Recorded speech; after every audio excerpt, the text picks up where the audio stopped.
Todo bien, vamos a ir arrancando, para que se nos haga más tarde. Seguramente creo que siguen llegando compañeros, así que mientras van entrando los últimos, vamos a ir introduciendo un poco de lo que va a ser esta segunda charla de la jornada de psicoanálisis con niños. No sé si saben, pero bueno, estamos muy contentos no solo por la convocatoria día lunes a esta hora, después de haber reprogramado, también eso hay que decirlo, sino también, bueno, creemos que es un gran momento para seguir apostando a las actividades, aún en la complejidad en la que se encuentra la universidad pública hoy. Por lo menos desde Expulsión, como Comisión de Centro de Estudiantes, tenemos esa posición, que es una posición política, que es la de seguir habitando la facultad, la de seguir produciendo conocimiento, la de seguir formándonos, encontrando los lugares necesarios, de manera también con docentes, con no docentes, con estudiantes, con graduados. Hoy, bueno, vamos a contar con la presencia de dos docentes de nuestra facu, que bueno, ya Mario lo va a presentar, pero sí quería hablarles de esto, ¿no? De la importancia de que hoy también nos encontremos, que haya un aula 3 llena como la que estamos viendo desde acá, que es excelente. Y bueno, invitarlos también a seguir participando. Nos queda un último encuentro que va a dar cierre a la jornada, que es el encuentro que va a estar a cargo de Carolina Robere, es este miércoles a las 18 horas. No sé si tenemos aula 1-8. en la 1-8, pero bueno, probablemente tenemos que cambiarla porque si no tenemos la convocatoria, no va a cambiar chica. Pero ya les digo que va a ser la misma hora, en el día miércoles. Invitarlos a que puedan participar del cierre de las jornadas. Y bueno, también recordarles que esta actividad cuenta con certificación académica, es decir, cuando tienen interés académico avalado por el Consejo Directivo de la Facultad, por eso está bueno que vengan, que se inscriban. Y aparte de presenciar la charla, que puedan dar la asistencia. Y los chicos sé que estuvieron registrando los que entraron, porque bueno, está buenísimo, sobre todo en este momento, tener esas certificaciones que avalan la formación de uno en su paso por la universidad. Y bueno, y por último, antes de dejarlos con Mari y con las docentes, les queremos compartir una especie de escrito, reflexión, lo que sea, ensayo, que escribimos con los chicos evolucionantes de esta charla. Pero para introducir, digo, el escrito, agarramos una frase de un libro conocido, después se hicieron películas y demás, que es Peter Pan, que dice lo siguiente, como para contextualizar un poco la temática de esta segunda charla. No sé si habrás visto el mapa de una mente. A veces los médicos dibujan mapas de otras partes de ti, pero no es tan fácil trazar el mapa de la mente de un niño, que no solo es confusa, sino que todo el tiempo gira sin cesar. Lo dejo con Mar, que va a seguir hablando en el informe y después va a presentar a la docente para arrancar con la charla. Hola, buenas tardes a todos.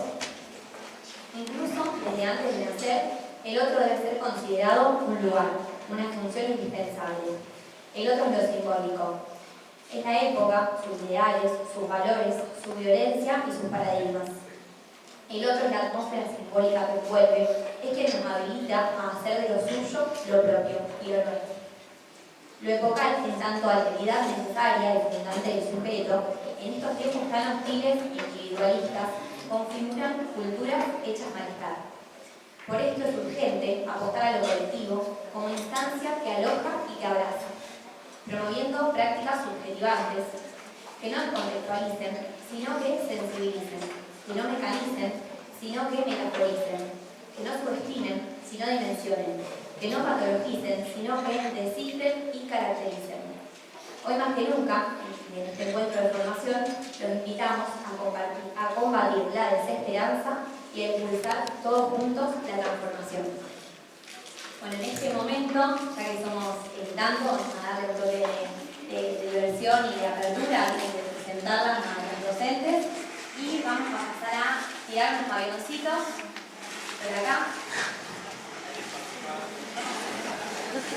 La idea es que vayan repartiendo y Que los agarren primero.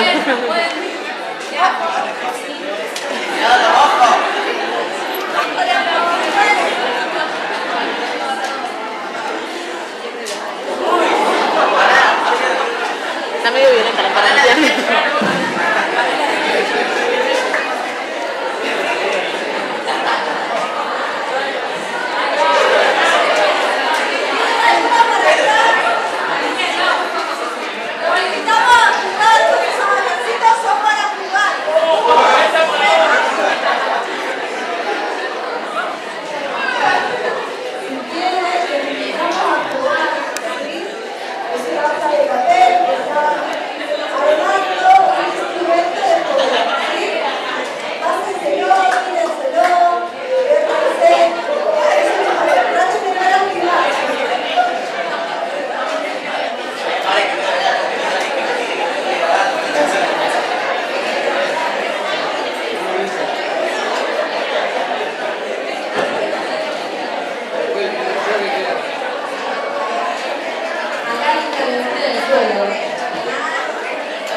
Corona vencido.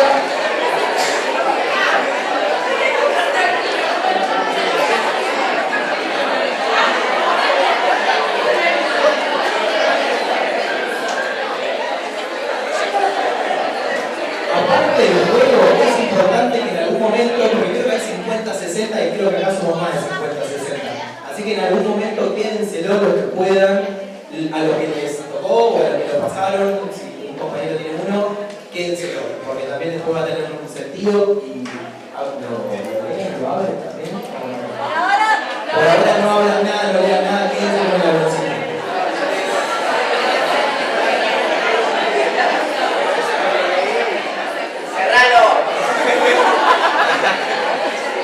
Bueno, ahora sí, lo dejamos con los profes, con los docentes.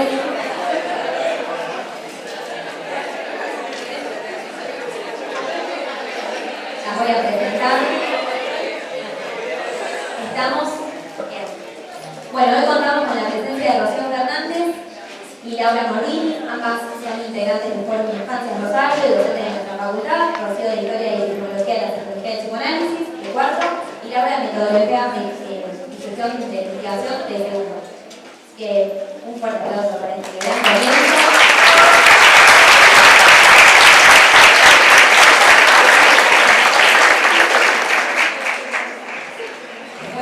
Buenas tardes. En primera instancia agradecerle al Centro de Estudiantes por la invitación, que es muy importante armar estos espacios. Con Lauri, que ya tenemos unos cuantos años de recibida, comentábamos eso, no estaban estos espacios cuando nosotras estudiábamos, no había esta oferta, entonces está buenísimo y gracias a ustedes por venir. Y agradezcanse a ustedes mismos por aprovechar estos espacios que están buenos, Tommy, es importante apostar hoy más que nunca a pensar, ¿no?, qué hacemos por nuestras instancias. Así que bueno, les agradecemos a ustedes y a ustedes por estar.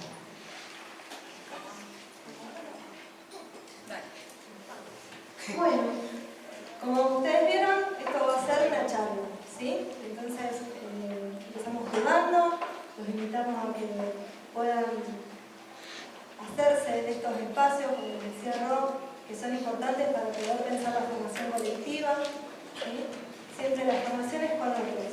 Nosotros hoy con Rob venimos trabajando mucho y siempre nos animamos, así, ya vemos. Pero bueno.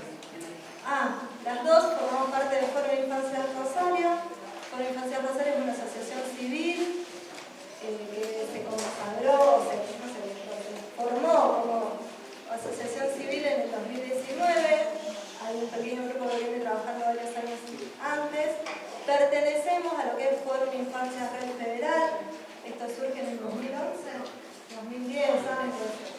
A raíz de la preocupación de un grupo de profesionales acerca del etiquetamiento de las infancias, un poco de eso vamos a charlar hoy, del fuerte auge del ADD, del ADHD, de todas estas siglas que empiezan a tomar un fuerte lugar en las infancias particularmente, y la mirada que se hace sobre estas infancias desde esta forma de medicalización, de esta mirada patologizante, que es un poco de lo que nos venimos a hablar hoy.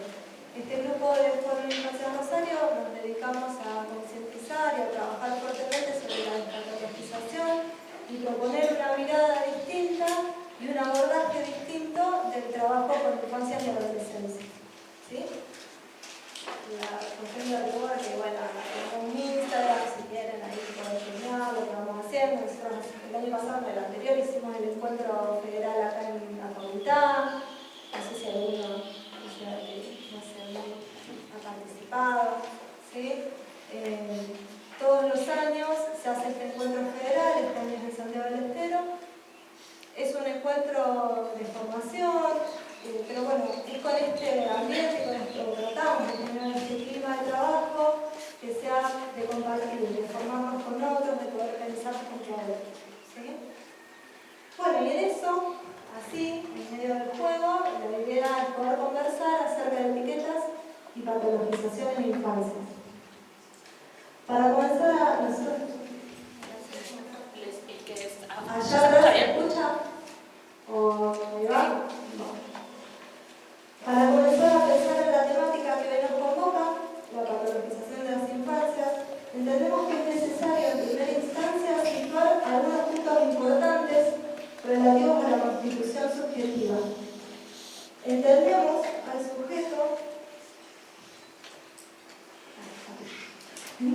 al sujeto atravesado por una historia, un contexto.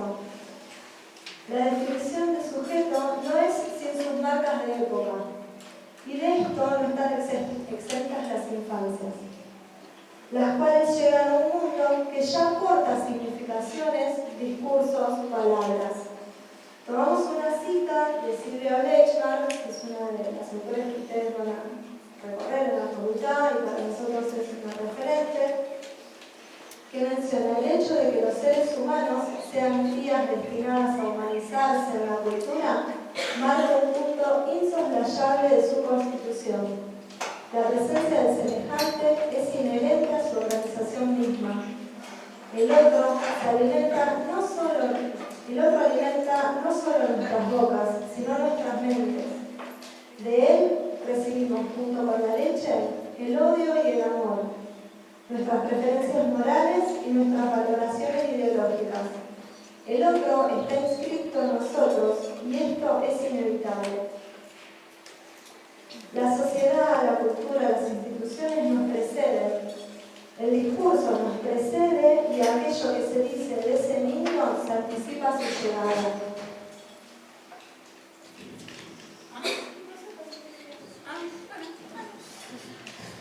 Maud Mannoni entiende al niño como producto de la incidencia de los discursos que operan sobre él, definiéndolo como un sujeto del lenguaje. Ese discurso tiene un carácter colectivo, incluyendo a los padres, al niño, al analista y a las instituciones por las que atraviesa, sosteniendo las funciones que hacen a su constitución como sujeto. Winnicott, otro, agéndenlo por ahí, no sé si se ve mucho ahora en la facu, pero anótelo, plantea un ir siendo en la constitución subjetiva. Un bebé, él dice, llega a ser un bebé gracias a los cuidados maternos o de los adultos significativos.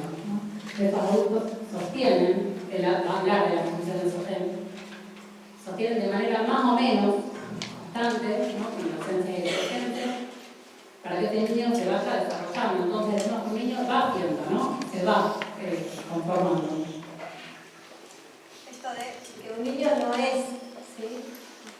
Un bebé está tomando la cita de Silvia, que nos habla de esta cría humana, por eso hablamos, ustedes lo van a ver, pero también lo mencionan como el cachorro humano, ¿sí?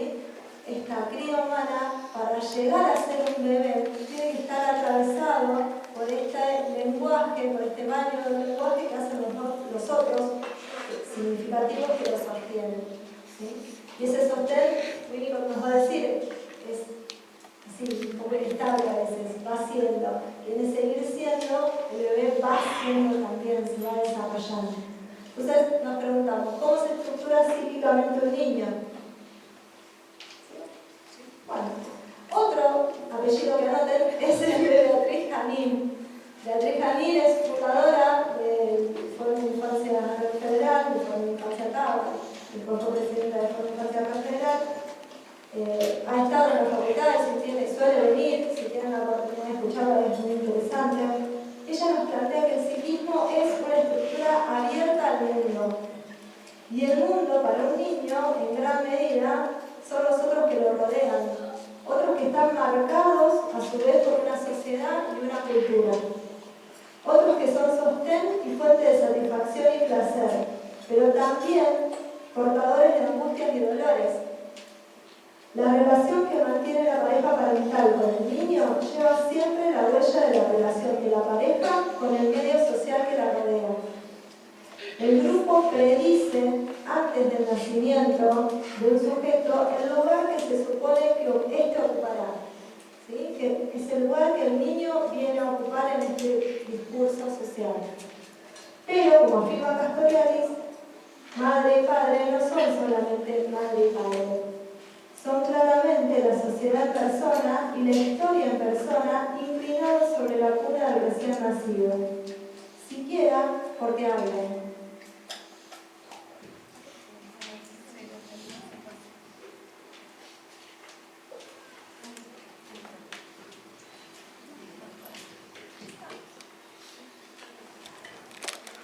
Seguimos con, bueno, recién hablamos de Castoriadis sí lo tenemos más escuchado, ¿no? Dice Beatriz, además, toda sociedad sostiene ideales en relación a cómo debe ser un niño, y esto es transmitido tempranamente.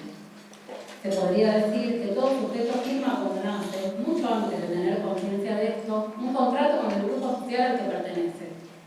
Contrato en el que se compromete a cumplir con determinadas pautas para ser considerado parte del grupo y obtener el reconocimiento del mismo. En este punto podemos pensar cómo es la tolerancia de la sociedad, cuánto puedo moverme, cuánto puedo acercarme a los límites de este contrato. Podemos observar que la tolerancia de una sociedad de funcionamiento de los niños se funda sobre criterios educativos variables y sobre una representación de la infancia que depende de ese momento histórico y de la imagen que tiene de sí misma ese grupo social. En esta sociedad neoliberal, ¿qué contrato están firmando nuestras infancias al nacer? Byung-Chul Han, que es un filósofo contemporáneo, surcoreano, plantea que el hombre es entendido como un proyecto libre, que se reinventa y se replantea. Este proyecto se muestra como una figura de coacción, que delinea formas de subjetivación y sometimiento. El yo se somete a coacciones internas y a coacciones propias en forma de una coacción al rendimiento y a la optimización. La libertad de poder hacer genera más coacciones que el deber, que Foucault nos plantea en el poder disciplinario. Si no, ya deben haber leído algo del poder disciplinario de Foucault, el panóptico. Bien, ¿no? Bueno, lo que va a plantear Byung-Chul Han va a postular a la psicopolítica como así se llama, tiene un libro que se llama así, como una instancia, digamos, superadora a la biopolítica de Foucault, ¿no? Justamente la biopolítica corresponde al control de los cuerpos, ¿no? La tasa de natalidad, mortalidad, a este control bien individual de los cuerpos. Este poder, digamos, Byung-Chul Han lo lee como negativo, porque es un poder que se basa en la prohibición. Esto no se puede de esta manera. Sin embargo, lo que va a plantear es que en este momento asistimos a un poder que es positivo, porque vos podés hacer, ¿no? Siempre se puede un poco más, lo que crees, crea, si querés, podés. Entonces siempre estamos como depende de cada uno, ¿no? Depende de tus ganas, ¿no? Si vos lo pensaste, se te va a concretar, pedir al universo, bueno, ese tipo de cosas. Destacar que en esta forma, ¿sí?, la responsabilidad recae sobre el sujeto. ¿Sí? Hay una tendencia a la individualización de la responsabilidad de lo que vos podés llegar a ser en el individuo y se deja de lado lo colectivo o la sociedad que posiciona la posibilidad o no del ser. ¿Sí? Bien. Como dijimos, la libertad de poder hacer genera dificultad. Creemos que podemos elegir, pero estamos permanentemente condicionados por los criterios del éxito. ¿Sí? Porque este poder elegir no es tan libremente como pareciera o como se escucha en una frase, sino que está condicionado a elegir qué vamos a hacer. ¿Sí? Yo pensaba, charlábamos con Rob, bueno, ¿cuántas fotos sacamos antes de subir la foto a mi historia? ¿Sí? ¿Cuánto preparamos una escena que parece casual después de una foto? Entonces, ese es como el movimiento de la psicología. De poder, esas exigencias que eran externas, que estaban embarcadas en condiciones, de poder ser, del deber hacer que eran externas, el individuo las interioriza y esas mismas producciones son propias. ¿Sí? Vamos. En este contrato narcisista de esta época se enmarca en estas claves que venimos mencionando. Lo que se espera son rendimientos, producciones que permitan incluirnos en un mercado exitosamente. Acá, en estas coordenadas, ¿cómo ubicamos a las infancias?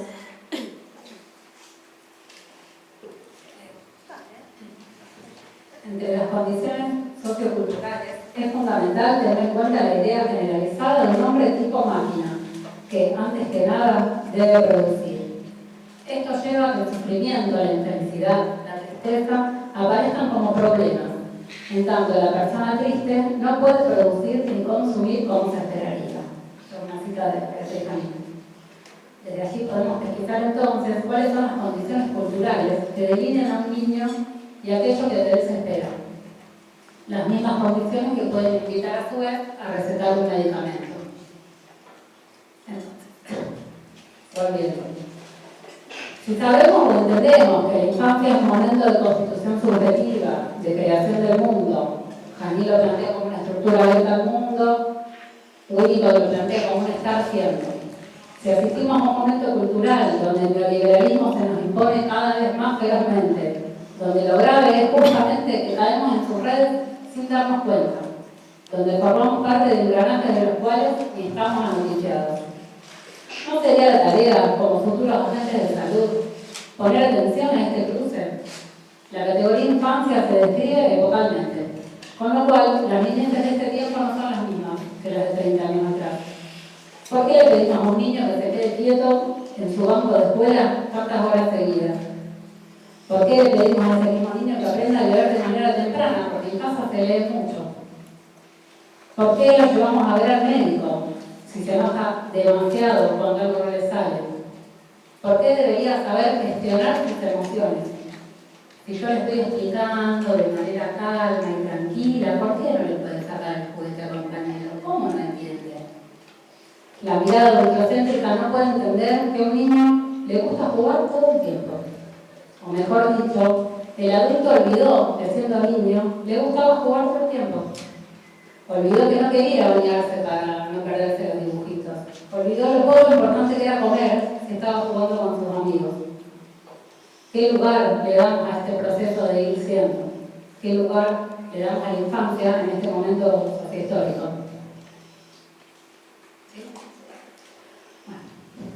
Para enfatizar esta noción de proceso, queremos acercar una bibliografía fundamental para todos y todas los que estamos acá, que es la Ley Nacional de Salud Mental del año 2010, la Ley 26.657, que en su artículo 3 define de esta manera.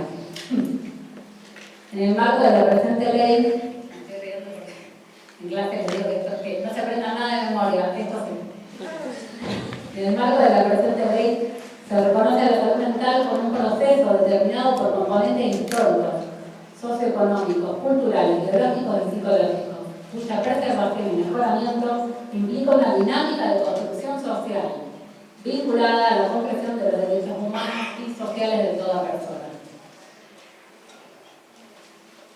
Entonces, si la ley entiende que la salud mental es un proceso de humanas, ¿por qué insistimos en exigirle a los niños que se adapten a los ideales neoliberales? Entonces, ¿qué sucede? En el campo de la salud mental aparecen todos fenómenos como la medicalización y la patologización. Acá vamos a tomar una cita de Juan Bassen, que es otro de Forum. Él define la medicalización como un proceso complejo en que ciertos fenómenos de la vida son recortados de las condiciones en que se originan y pensados básicamente como un fenómeno que tiene una causa biológica y por lo tanto un abordaje médico. Es interesante a veces tomar la mirada de Juan porque él es psiquiatra, entonces viene de esta formación de un discurso biomédico. El proceso de medicalización implica convertir en enfermedad toda una serie de procesos vitales que son parte de comportamientos de la vida cotidiana de los sujetos y que pasan a ser explicados y tratados como enfermedades cuando previamente solo eran dificultades y padeceres propios de la condición humana. educativo, político, económico e incluso emocional son abordadas como si fueran problemas biológicos, estamos igualando el mundo de la vida humana al mundo de la naturaleza. Esto trae como consecuencia que se exceptúen de responsabilidad las instancias de poder, en cuyas extrañas son generadas y perpetuadas las más de las veces tales dificultades. Esta es una cita también de Gisela Antonovich, Alfonso Moisés y Collares, que es un libro muy recomendable, que es Los diagnósticos se escriben con lápiz. Vamos a hacer muchas recomendaciones. Medicar es un acto médico. Aquí el fármaco se transforma en un instrumento de tipo interdisciplinario que muchas veces es necesario para habilitar el trabajo. En cambio, la medicalización alude a los factores políticos, sociales y económicos que intervienen en la producción, distribución y venta de las grandes industrias de tecnología médica y farmacológica. La medicalización transforma un conflicto o dificultad del sujeto en un problema médico que necesita ser abordado y acallado por un tratamiento particular. Enrique Carpintero, otra persona que les recomendamos leer, señala que al otorgar una resignificación médica a circunstancias de la vida cotidiana, el sujeto no solo se convierte en un objeto pasible de enfermedad, sino culpable por padecer.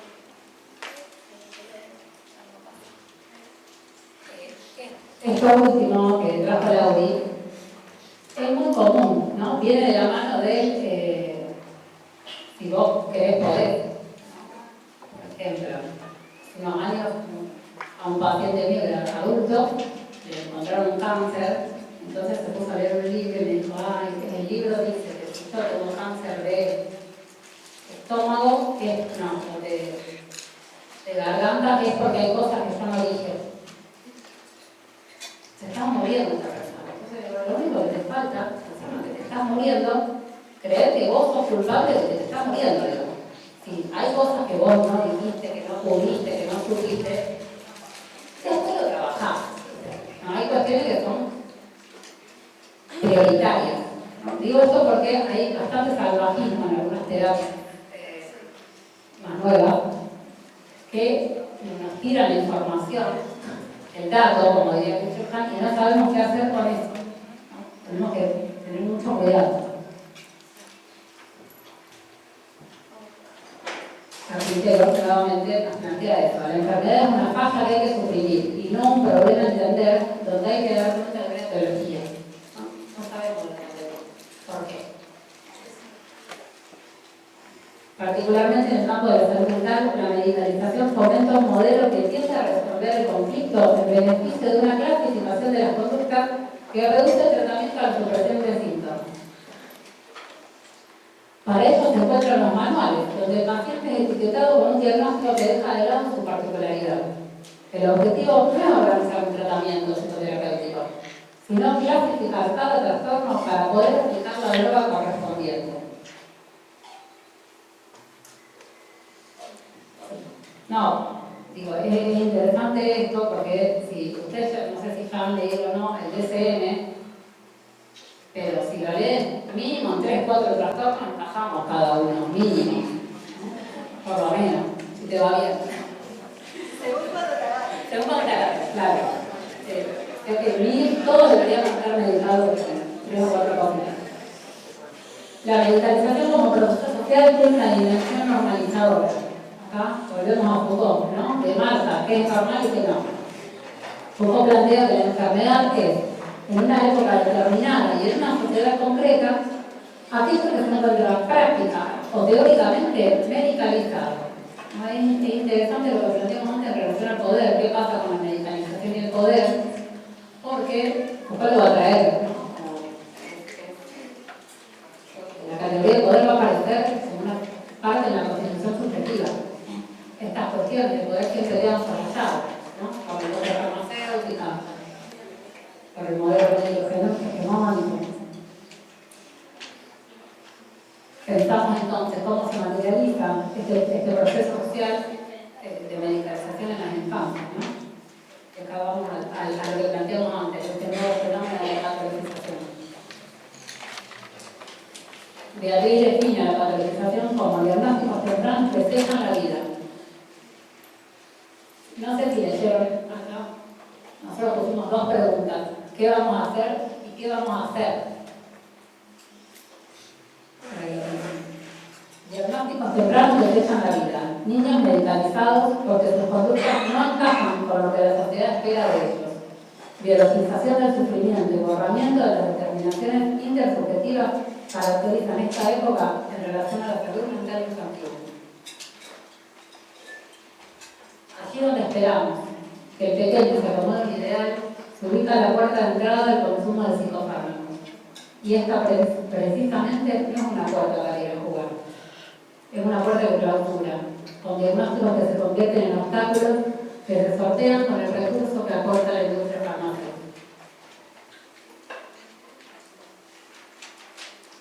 Características como la tristeza, la inquietud infantil, la timidez, la rebeldía adolescente, que son inherentes al humano, se transforman en patologías, nos encontramos ante un proceso de patologización de la vida. Este proceso lleva a concebir como mórbidas ciertas particularidades de los sujetos, cuyos efectos se ubican en un lugar de enfermo o potencialmente enfermo, anormal o pasible de traumatización o de subjetivación, aquellos individuos que quedan por fuera de los criterios de normalidad de su época. Esto involucra siempre una modalidad de saber que es solidaria de un ejercicio de poder. Esto que mencionábamos antes con la cita de Foucault, ¿sí?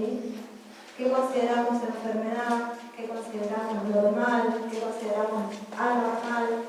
Y cómo vamos cayendo de un lado o del otro depende de las tensiones de poder de cada época y de cada contexto. Así, las lecturas que se realizan sobre las conductas y los comportamientos de los niños y niñas que se salen de los estándares esperados por el grupo social son constituidas como un déficit inherente al sujeto y por ende plausible de un abordaje neutro. Acá nos interesa retomar el título que pensamos para la charla, que es ¿por qué etiquetas y patologización? Porque entendemos que etiquetar es una forma de patologizar en las infancias. Vamos a tomar esta cita de Ana principal. ¿Qué es una etiqueta? El mercado de etiqueta y le pone el nombre de la marca a las cosas que comercializan. Sin embargo, en nuestros días, pareciera que también se etiqueta a las personas con nombres que pasan a ser identitarios. Los niños dejan de ser Juan, Pedro, María, pasan a ser autistas, integrados. El diagnóstico es... Diagnosticar es muy importante y muy diferente de etiquetar. El diagnóstico es un camino que nos guía a quienes trabajamos en pos de la luz a su infancia y adolescencia. En cambio, el etiquetar se desdibuja lo propio e irrepetible en una serie y en una sigla. Las etiquetas estrechan el futuro que un buen diagnóstico debe mantener abierto, sin poner techos anticipados.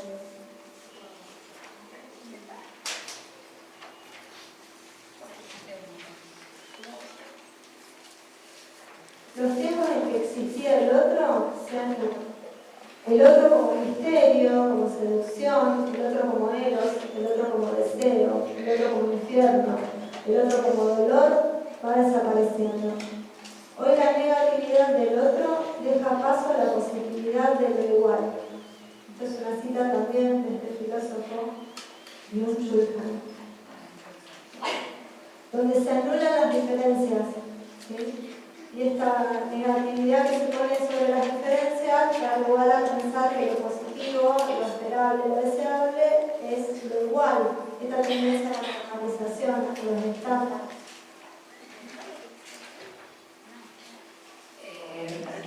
Otra cuestión que plantea Byung-Chul Han en este sentido es la dictadura de la transparencia, ¿no? Como todo tiene que ser mostrado, lo que no se muestra es oscuro, es distinto, y eso está mal visto.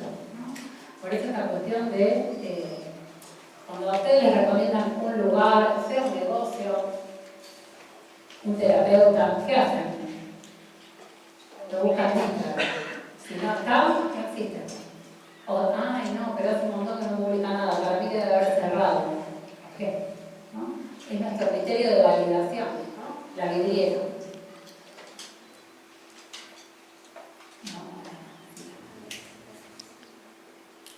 Esta cita es una cita de Telma Reca. Telma Reca fue una de las primeras analistas de niños acá en Argentina. Sacamos un libro de Ana Bloch, que es una docente también en la cátedra, que trabaja justamente los primeros analistas de niños. Psíquicamente como físicamente, el niño de un día de edad es el niño que nació más un día de vida. El niño de hoy, cualquier edad que él tenga, es el niño que nació más todo su pasado. Y aquel día de vida y este pasado implican no exclusivo crecimiento natural, sino experiencias, emociones, sentimientos, conocimientos, hábitos adquiridos. Esta cita que parece tan sencilla, porque arranca diciendo, el niño de un día de edad es el niño que nació más un día de vida. Es como obvio. Pero a veces, sin embargo, nos olvidamos de todo, de que cada día en la vida de un niño y una niña es una experiencia, es una historia, es un relato, ¿no? No es menor. Entonces, frente a esta situación, ¿no? ¿Cómo podemos pensar el diagnóstico? ¿No? Nosotros lo pensamos como un diagnóstico en situación, ¿no? Que haya otras preguntas que no sean las preguntas del test de ADO. Por ejemplo, el ADO es un test que se puede aplicar a partir de los 18 meses de vida y lo puede hacer cualquiera, la maestra del jardín, la mamá, el pediatra, y pregunta cosas como, por ejemplo, si a su hijo le gusta mirar el ventilador, le llama la atención las luces.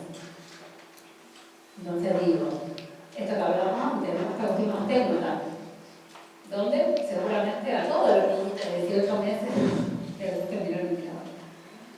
Para pensar un diagnóstico de situación, ¿no? Es interesante preguntarse en qué anda este niño. ¿Por dónde está? ¿Qué parte de su trayecto? ¿No? ¿Qué anda su vida? ¿Qué le está pasando? ¿Quién lo está cuidando? ¿Quién lo está mirando? Son otras preguntas que hay que poder hacerse, ¿no? Para pensar. Como sociedad nos encontramos en un momento en que la cotidianidad está premiada por la urgencia, la inmediatez, la búsqueda de eficiencia y una baja tolerancia al dolor, por lo que se suele recurrir a la vía más corta para tratar cualquier tipo de síntomas. Por ello, al rescatar la complejidad de la vida psíquica, las vicisitudes y avatares que atraviesa el tránsito con la infancia, se constituye una apuesta por una práctica que da lugar a la escucha del sufrimiento de los niños y niñas. Sufrimiento que solo es posible descifrar mediante el despliegue de historias. La apelación a escuchar en esos síntomas un llamado, un grito de codificar.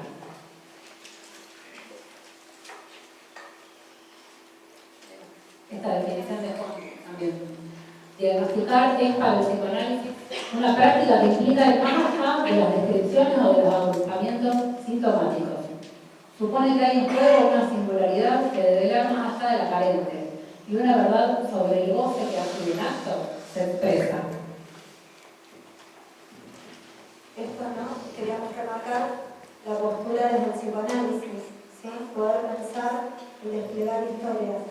Así, en lugar de rotular, de encasillar en un listado frío y distante una serie de comportamientos manifestados por niños y niñas, el psicoanálisis nos propone una práctica que subvierte lo ya dado para hacer posible un pensar sobre qué es lo que se pone en juego en cada uno de esos síntomas que se presentan, siempre dentro de un contexto familiar y social, siempre dentro de estas coordenadas de situación que Rodolfo invitaba a pensar en estas preguntas de por dónde anda, en qué anda, ¿sí? Retomando o guiándolo siempre con esta premisa de Winnicott de el niño está haciendo, ¿sí? Es un proceso. Diagnosticar, a diferencia de las técnicas de la codificación y la clasificación, es una práctica que pretende descifrar lo aparentemente ilógico, los síntomas, esto que no podemos entender. para hallar una lógica de ese padecimiento. El psicoanálisis trabajaría en la lógica inversa. En este descifrar encontramos la posibilidad que otorga el psicoanálisis de establecer nuevas conexiones entre los significantes.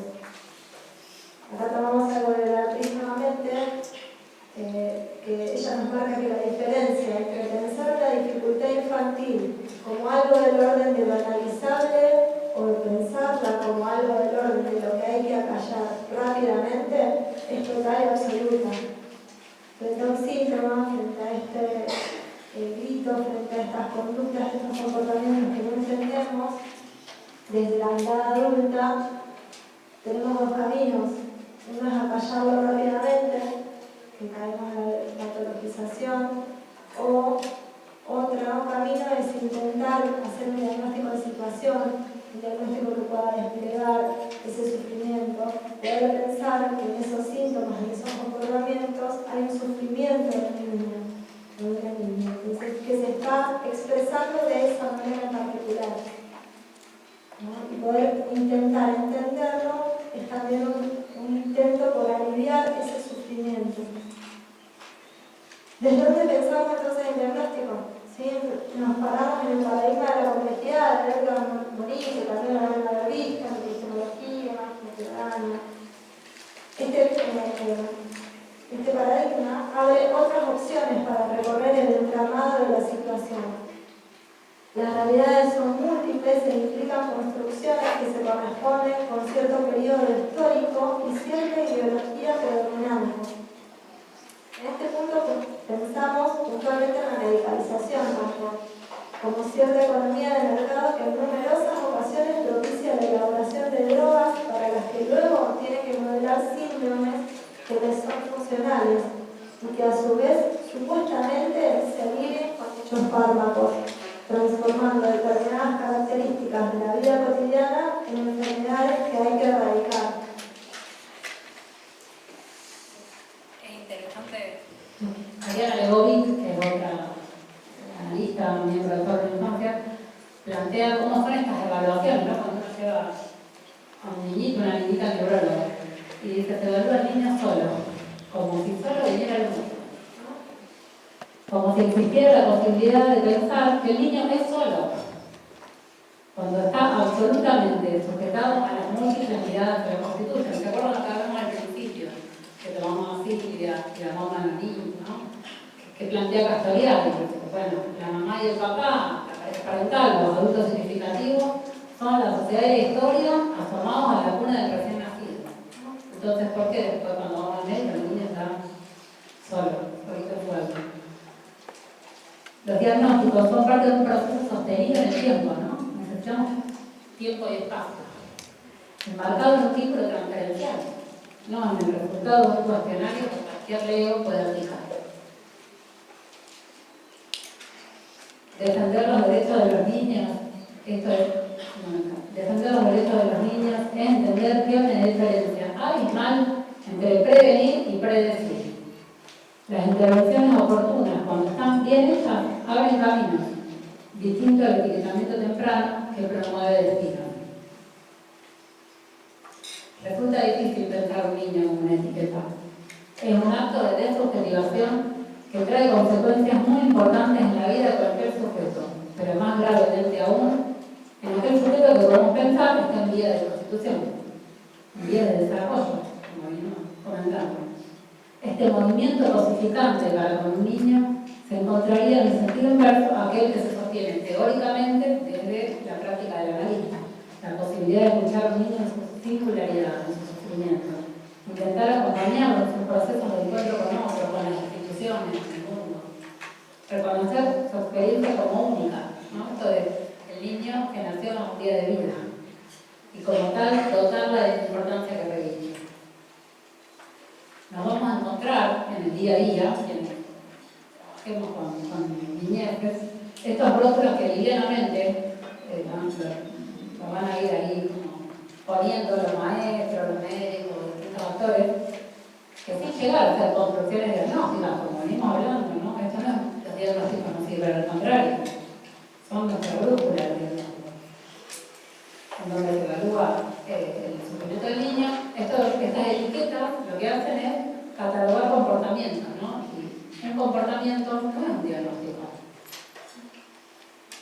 Detrás de cada comportamiento hay un niño. No es esto que hablamos de integrado, el hiperactivo, la intensa. Detrás de cada niño, cada niña hay una singularidad, ¿no? Una historia, y un contexto local que atender oportunamente. Para pensar a ese niño, a esa niña, y para pensarnos a nosotros. En cómo nos situamos nosotros en relación a ese sufrimiento. Porque la vida de todos los niños debería ser un abanico de posibilidades y no un abanico de etiquetas aplasticables. ¿Qué hacemos? ¿Cómo? Entonces acá nos preguntamos, ¿no? ¿Cómo atendemos a un niño sin etiquetarlo? ¿No? ¿De qué se trata trabajar con niños? ¿Cómo nos acercamos? Tomamos una cita una idea de Pablo Perner. Anoten también, estuvo hace poquito en la facultad y lo que viene después. Nos dice que el psicoanálisis con niños es un chino. Sin caer solo en el sentido dificultoso, que realmente lo es, que pone de manifiesto esta afirmación, el autor nos invita a pensar el trabajo del analista desde la figura del rodeo. Pensar la producción de sentido por rodeo, nunca mediante una alusión directa del asunto en cuestión. Esto, ¿no? Los niños, nos es difícil decir a los adultos qué nos pasa. Los niños no pueden expresar qué les pasa directamente. Entonces, el preguntar directamente no nos sirve. Seguramente se vaya. Exacto, seguramente se vaya y no vuelva, o no nos dé bolilla, ¿no? Y se ponga a hacer otra cosa y nos ignore completamente. Esto de poder generar o producir sentido por rodeo tiene un inconveniente para el analista, ¿sí? Que el analista queda en velo, queda ahí como en espera, en la incomodidad de un suspenso frente al comportamiento del niño. Y este suspenso se vuelve sumamente necesario para no caer en la tentación reduccionista de agotar el sentido en el primer contacto. Como les decía Ron, cuando uno va a construir un diagnóstico y mira, siempre en situación y siempre es parte de un proceso y parte del vínculo transferencial que se genera entre el analista y el niño. Y el analista y la familia y el contexto y los adultos significativos para ese niño. Nunca es, si no nos convertiríamos en técnicos que completamos formularios, que sumamos los numeritos que nos dan esos formularios y determinamos algo. Nuestra labor no es técnica, ¿sí? Es una labor artesanal, una labor de producción con otros, con ese niño que es sobre quién vamos a decir algo de alguna manera. Pablo Perner tiene otro libro que se llama Ir para adelante. Es bárbara esa frase, porque un montón de veces no sabemos qué hacer cuando tenemos niños y niñas. ¿Qué hacemos? Huimos para adelante, ¿no? Seguimos apostando, seguimos laburando. ¿Cómo, no? Les compartimos esta idea de estar disponibles, ¿no? ¿Cómo atendemos pacientes? Volvemos a esta idea de poder estar disponibles. Byung-Chul Han nos dice: narrar y escuchar con atención se requiere mutuamente. La comunidad narrativa es una comunidad de personas que escuchan con atención. A la escucha es inherente una atención especial. Quien escucha atentamente está olvidado de sí mismo, se suma en lo que escucha, ¿no? Esta espera incómoda, ¿no? Y plantea esta incertidumbre que nos decía antes Pablo Perner. ¿De qué se trata entonces de escuchar a un niño? Y acá tenemos a otra grande, que es Alicia Tolkien, que dice: la escucha es un acto de hospitalidad. Si la escucha es un acto de hospitalidad, solo es posible desde una posición de desamparo de nuestras certezas. ¿Qué es esto? Es poder poner en suspensión nuestros juicios. Yo ya sé lo que tiene, me dijeron que era autista, no se queda quieto. Un niño dice: Es un extranjero que formula su pregunta desde un territorio del que hemos sido desterrados, en una lengua que olvidamos. Como nos olvidamos que nos gustaba jugar, nos olvidamos que nos gustaba mirar los dibujitos. Por eso, hospedarlo, escucharlo, requiere un particular despojamiento de nuestras propias vestiduras. ¿Qué significa escuchar a un niño en el proceso de cuidado de su salud? Es básicamente hospedarlo en su singularidad, saber que la voz de los adultos significativos no es necesariamente la suya, pese a quedarse trama con ella, reconocer su modo de producción de sentido y de corporeidad. Hospedarlo entonces, sometiéndonos al hecho de que su desamparo interpela el nuestro.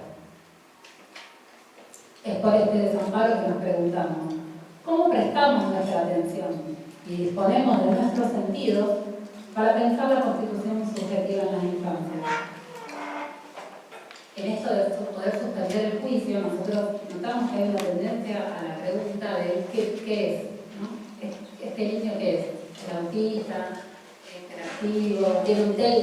¿Tiene un TEL? ¿Tiene un lenguaje? En lugar de preguntarte cómo es, que volvemos a esta pregunta que dijimos antes, ¿por dónde anda? ¿En qué anda? ¿Qué le está pasando? Pensando con nosotros en este cómo es, cómo atender, cómo atendemos, cómo la esperamos, ¿no? Cómo alojamos a un niñito que no conocemos aún.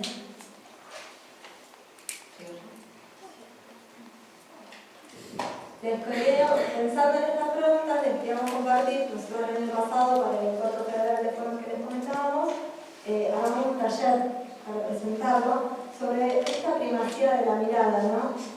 Y trabajamos la disponibilidad del cuerpo y la posibilidad de dejarse atravesar por la experiencia. El Fórum Infancia Rosario formamos parte interdisciplinariamente. Hay muchas fonoaudiólogas, algo que no es común. En los otros foros la mayoría son psicólogos, hay algunos trabajadores sociales, pero en este de Rosario hay muchas fonoaudiólogas y muchas psicólogas. Y una compañera fonoaudióloga nos trae una idea que es escuchar por todo el cuerpo. Y surge así un trabajo a ciegas de reconocimiento de objetos. El taller que propusimos era estar con los ojos cerrados y reconocer objetos. Un caracol, una piedra, un juguete, un palito de la ropa, ¿sí? Pero todo desde la sensibilidad de las manos sin poder mirar lo que era. Entonces, con esto, ¿qué quisimos intentar? ¿No? Apelamos a ampliar nuestras formas de conocer, de acercarnos a otros. Mientras que esperamos a un paciente, cuando conocemos a un niño, estamos a ciegas. ¿Sí? Entonces, ¿cómo nos acercamos? La primacía de la mirada por encima del resto de los sentidos nos condiciona muchas veces a arrojar a las infancias ancladas en las categorías diagnósticas. A este del que es, a describir gestos, comportamientos como signos de un catálogo de trastornos disponibles. Sobre esto, la idea era poder no decir, es un caracol, sino describirlo. Es suave, me dio frío, me hizo acordar a cuando estaba de vacaciones, me recordó mi infancia, ¿no? Esa era la idea. Suspender un poquito el que es. Por eso les pedimos que tengan los ojos cerrados, porque si no, rápidamente dirán,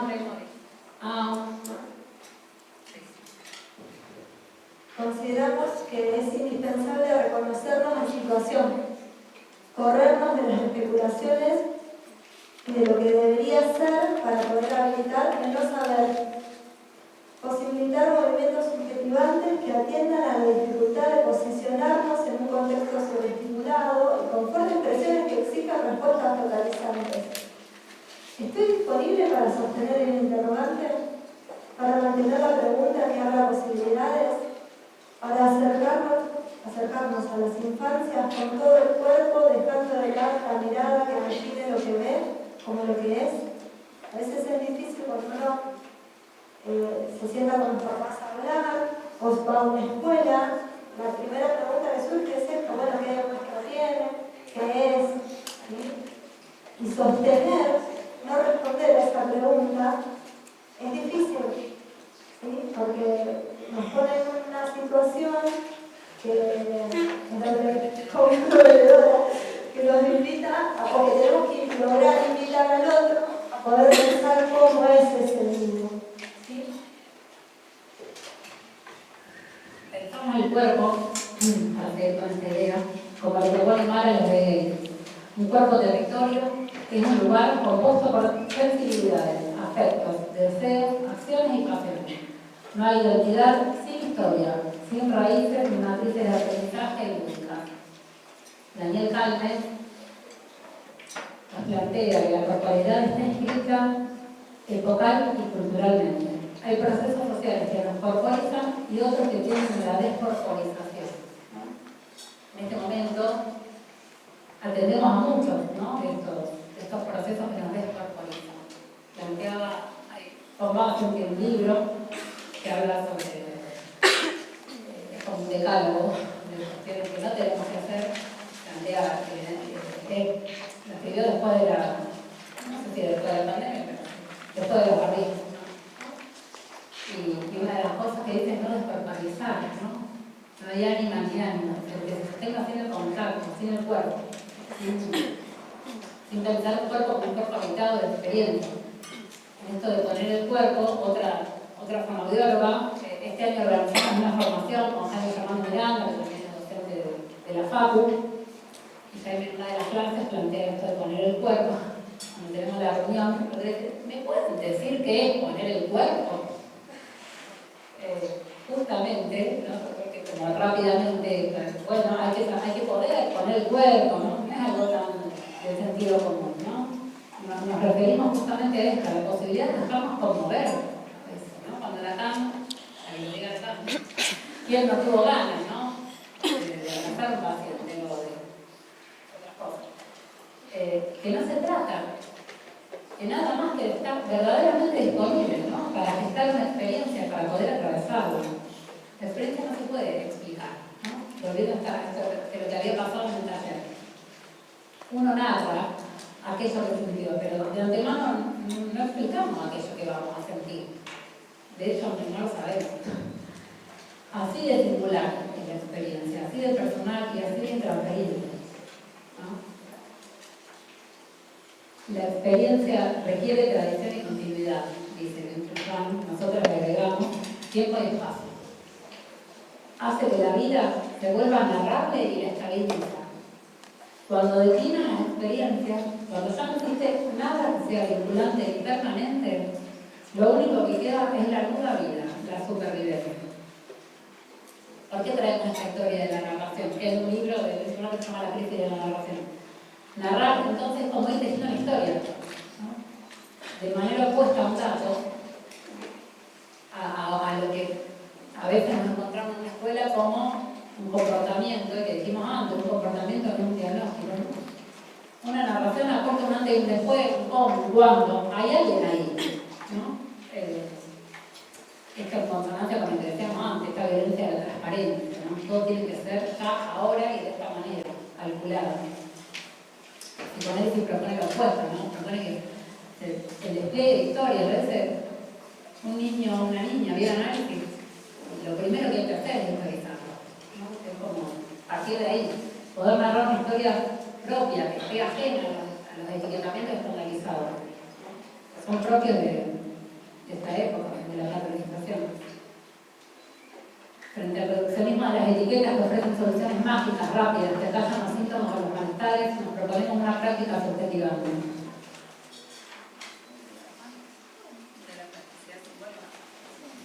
Esto de que no se trata solo de potenciar una plasticidad sináptica y neuronal, tal como ocurre en un entrenamiento, sino a partir de ella desplegar una plasticidad simbólica. Se trata de que en ese despliegue se posibilite un devenir creativo, literario, de lo que hasta entonces, tantas veces como mandatos inconscientes, era literal. La experiencia es planteada entonces como productora fértil de esa plasticidad mixta, simbólica y sináptica. La experiencia tiene potencialidad de metamorfosis. Por eso el psicoanálisis es una práctica de historizar, de tejer historias, ¿no? Para poder transformar esos signos y síntomas en algo narrable y por ende poder permitir una escritura de ese sufrimiento.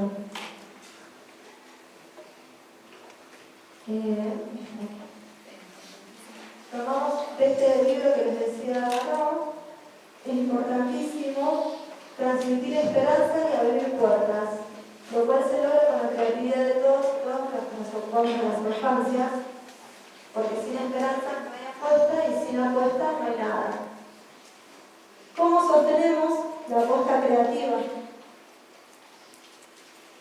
Tomamos acá una frase de Eli, de Elena Villar, que es quien nos planteó esto de escuchar con todo el cuerpo, que es como de lo quizás solo se trate de sacudir lo que por cotidiana reiteración ya ha perdido su sentido.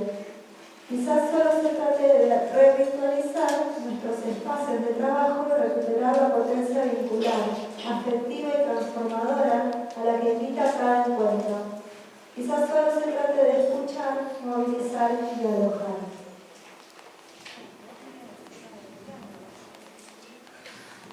Terminamos con esta frase, ya la conocen seguramente. Los científicos dicen que estamos hechos de átomos, pero a mí un pajarito me contó que estamos hechos de historia, de Galeano.